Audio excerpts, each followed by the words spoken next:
Matagumpay na namahagi ng relief goods ang First PMFC Warriors of the North sa mga residente ng Barangay Uwak, Asturias, Cebu noong alas 4 ng hapon na tumugon sa mga agarang pangangailangan ng mga naapektuhan ng Bagyong Tino.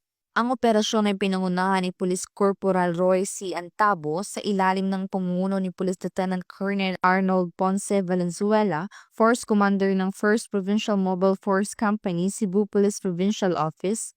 Ang nasabing aktibidad ay naging posible sa pamamagitan ng mga coordinating donor, ang Gospel Movement Church. Binibigyang diin ang misyon ng pangako ng unit sa mabilis na pagtugon sa kalamidad at pakikipagtulungan sa komunidad. Patuloy ang First PMFC sa pakikipagtulungan sa iba't ibang ahensya, lokal na pamahalaan at mga stakeholders upang matiyak na maparating ang kinakailangang tulong ng mga apektadong residente. Mula dito sa Central Visayas, ako yung Police News Network Correspondent, Patrolwoman Judith Nicanor, alagad ng batas, tagataguyod ng Balitang Pulis.